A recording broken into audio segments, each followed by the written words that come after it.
Hey, thank you so much for watching this video. This is the great backboard debate. And so what we're gonna be talking about is specifically on when or when not to perform C-spine immobilization. And so today we're really going to be looking at that great question because most of us, just like myself, we came up within EMS, and for most of us, a lot of our training was surrounded by that everybody could really easily have a cervical spine injury or a spinal injury, and that they required immobilization with a cervical immobilization device coupled with a long backboard or other similar device. But unfortunately, there's not a whole lot of evidence to back up that all of these patients need that. And believe it or not, a lot of times we actually cause quite a bit of harm when we immobilize people who don't need to be immobilized. So let's get into it, and let's hopefully that you guys will actually take a look at this video and get you to think a little more deeply, and especially hopefully get you guys to be able to start doing better assessments with our patients and everything. I think it's going to be really important for us is to be able to do a better assessment. Is honestly, so many times we just kind of go right to just dropping a patient right on the board without any kind of good assessment. We just okay, the patient um, is suspected of having this. We just drop it on them without doing it. So what is wrong with backboards? And believe it or not, lots and lots of things are wrong with backboards. Is there's no real evidence to show that they are effective at either preventing further complications of a spinal immobilization. Um, that we think that the patient needs to have immobilization, and we suspect they have an injury, so we automatically go to these devices. But there's not enough evidence to prove that these devices actually work. There's no evidence to show that they improve the outcomes of these patients, but there is quite a bit of evidence to show that they do more harm than good. They increase pain. It makes it more likely because if we do have a patient who has had a traumatic injury, it makes it more difficult for us to be able to place an airway to that patient. It makes it more likely for the patient to aspirate. There's just a lot of things that go wrong, and we're learning that backboards may not be the way to go. And so, but do backboards still have their place? Absolutely. There are times when, yes, we do need to immobilize patients on a backboard, but there's also other good uses for them. They're fantastic in cardiac arrest, is making sure we have a firm surface to be able to do our compressions on. One of the other things that works really well is we have an unconscious patient. These devices are fantastic for making sure that we can extricate a patient from wherever they're located at. So they do have their place still within medicine. I'm not saying that backboards need to go completely away, but I do think that the blanket policy of using backboards for every time that a patient has a traumatic injury absolutely has to go away in EMS. And so let's take a look about what is not good with backboards. So really, how many patients honestly have C-spine injuries? And I remember when I was coming up in EMS, especially through coming through my EMT and then on into my paramedic, is that man, I had the understanding through school and everything that every time that there was a traumatic injury, if I got hit in the head with a baseball at the baseball game and got a concussion, that my neck was absolutely going to snap, and I had to have a seat collar. I had to be in a backboard. That's just the way it was. And unfortunately, with studying now that I'm an educator, is I've noticed the reason that this trend came about was the 1984 EMT curriculum. It came out from the DOT, which honestly was kind of a dumbing down of the curriculum before that. It was kind of a one size fits all program. And when that came about, unfortunately, there was just like blanket policies for everything. Everybody got oxygen. Everybody got sea collars. Everybody got this. And now we are more than a blanket policy provider. We do things based off of evidence based guidelines. We do things not because It's a one-size-fit-all approach, but we do things out of good patient care, resulting from good patient assessment, and also for doing good research and seeing what actually works. And so what we are seeing is that there's really a small percentage of these patients that actually have a serious enough C-spine injury or a spinal injury to necessitate the need for this equipment. Does C-spine precautions make things worse? And honestly, it absolutely can. And numerous studies have proven that immobilizing a patient, especially the elderly, on backboards can cause them to have increased pain with worse outcomes. It makes them more likely to aspirate. It makes them more likely to even be injured, even greater because of being on there. And honestly, believe it or not, just having that collar on and being placed on a board actually makes it more difficult for people to breathe. And so we're not improving things. But but as providers, do we just need to take a one size and think, okay, well, there's bad things that happen. Do we need to just blow through and not use these at all? Not at all. Because here's the thing, folks, is that when we are in medicine, we are practicing medicine. We're good. We're doing just like if we're giving a medication, there are indications and contraindications as well as side effects. There are things that we need to do, things that we don't need to do, and definitely consequences for the things that we do. There is never just 100% all the way across the board. And it's the same thing within doing a mobilization of this patient. So should I stop using them? No. However, they need to be used appropriately for when the situation lets us know when that patient needs this device. Not every patient needs this device, and the ones that do, they need to get it. And the ones that don't, we don't need to give it to them. So better care does come through better assessment, but there are quite a few other factors that go into this.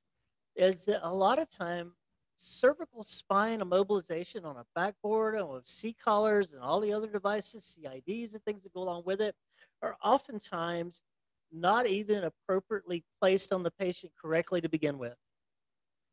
We don't pad voids. The C collars often are not sized correctly, not placed on correctly.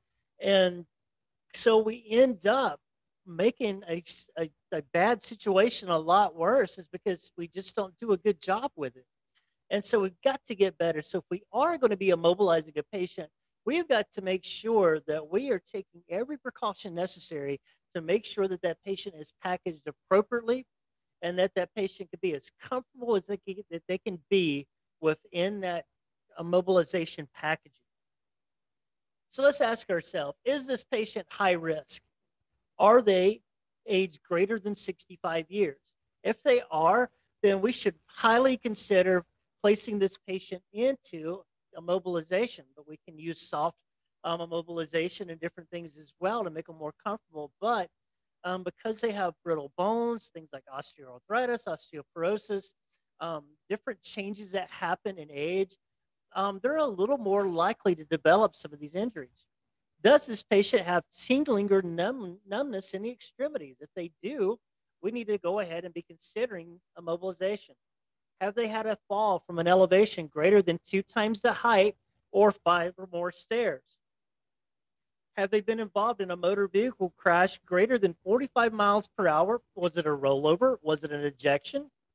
Were they on a motorized recreational vehicle, such as a motorcycle, an ATV, or other type of vehicle like that, snowmobiles? Was this a bicycle collision? All of these we're going to be thinking about, was this high risk? If it is high risk, we should definitely consider spinal immobilization for these patients. But there are different ways. We're going to talk about this at the end on different ways that we can perform spinal immobilization. Can the patient perform a safe range of motion exam? So is the patient ambulatory at the time of the scene? If they are, more than likely we can perform that safe range of motion exam. Is there no neck pain at the scene? If they don't have any neck pain, then more than likely we're going to be perfectly okay performing this exam. If they do have neck pain, we should consider immobilization. Is there an absence of midline C-spine tenderness? So we're walking down their neck and seeing if there's any tenderness. Was this a simple rear collision motor vehicle crash? This is your typical fender bender. But it is not a simple rear end motor vehicle crash if it includes being pushed into oncoming traffic, hit by a bus or a large truck, if it was a rollover, or hit by a high speed vehicle greater than 45 miles per hour. In those instances, we should consider spinal immobilization. So, can we do a range of motion exam? So, we determined out on our last slide that we can perform a range of motion exam. If we do, we're going to get the patient, if they can voluntarily rotate their neck left and right at 45 degrees. And here's the point here, regardless of pain. If they can do that, then we are not going to consider performing spinal immobilization. And I've seen this so many times as people will, they fell or, and their neck is a little stiff.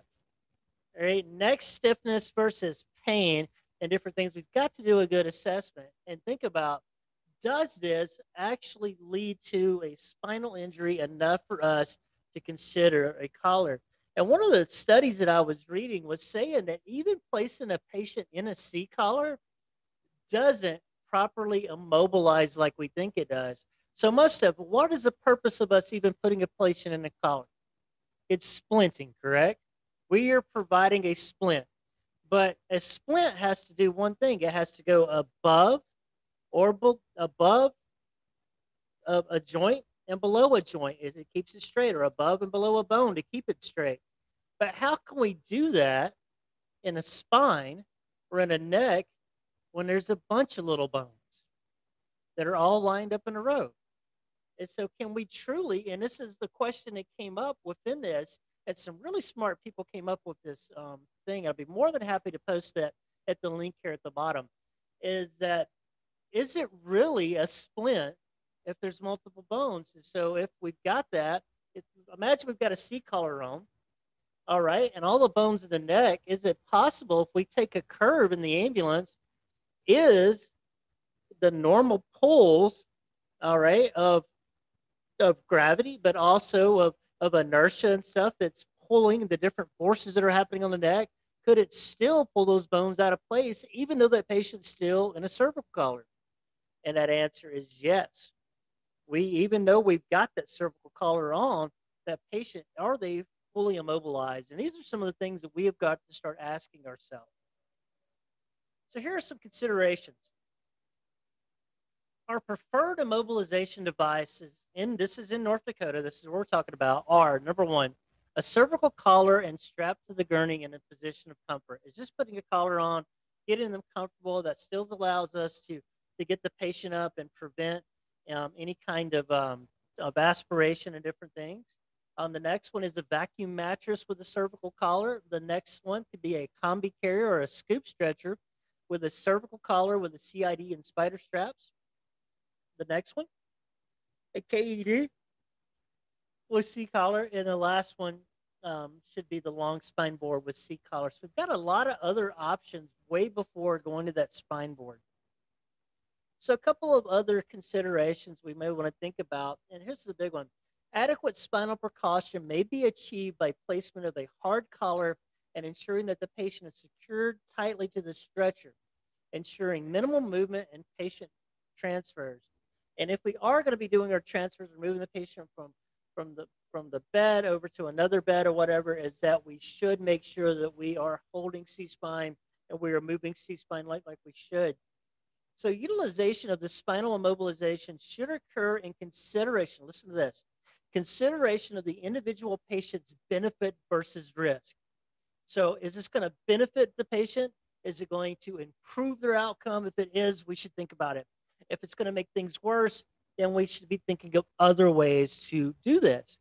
So patients with penetrating trauma, all right, this is your gunshot wounds, things like that, and no evidence of spinal injury do not require spinal immobilization. just because it's trauma doesn't mean that they have to be spinally immobilized. So, guys and gals, the last thing that I want to say here today in closing is a one size fits all approach does not work well in medicine. So, guys and gals, thanks so much for watching this video today. I hope it was entertaining for you as well as enlightening. I know that when I was studying and looking for information about this video, um, started thinking about that there is a lot of things that we need to change in how we do in medicine. And some of the things that we've always done it this way in EMS has to change in essence to perform better care for our patients. So thanks for all you do. Have a fantastic day.